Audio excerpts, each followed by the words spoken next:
When you think about alignment post decision of plan, how do you approach that? Yeah, I really like this question. So from a communication standpoint, I think it's really important once you have plans finalized. Ideally, it's going to be before the year starts. I've been at places where that wasn't the case. Surprises you it's a lot more than it should be. Yeah, yeah. Yeah. And then you get into legalities of that and there's a lot of gray area there. But, assuming you have plans finalized with the necessary stakeholders at least by the end of the last month of the year, or whatever your fiscal year or calendar year is. I think it's really important to communicate that out to sales leaders and sales reps before the next year starts. Going into the new year with that information of exactly what you're working towards is really important. Yeah. I never want to put reps in a situation where they're coming into a new year and they have no idea what their targets are or what their comp plans are going to look like.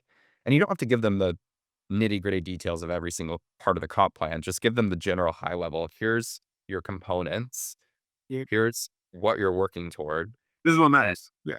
yeah. And if you can, give them a target. If they have quotas, give them a high level target. That's key, in my opinion, is getting that in front of them before the year begins.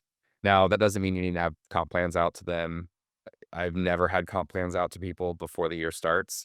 Never in all 7 companies. Yeah. So Which I think that makes sense because in theory, you're still working on the comp plan that you're on until it's done. But shortly thereafter, it should be out. Yes. And there's another piece of this that you have to find that happy balance of you want people to close the year out strong. And if your plans for next year are more lucrative, you don't want people holding deals.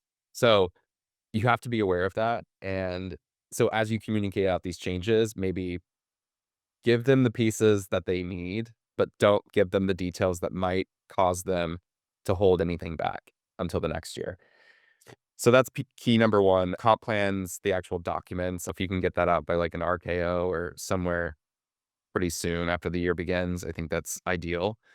And then I think the rest of it, HR, legal, they're really involved in like the terms and conditions aspects that I believe you can really start that before even the plans have been finalized. A lot of those details don't really rely on the component aspects. And so the biggest piece communication wise is to the sales organization itself early. And then the rest of these stakeholders can usually be done, further into the Q1 of the next year.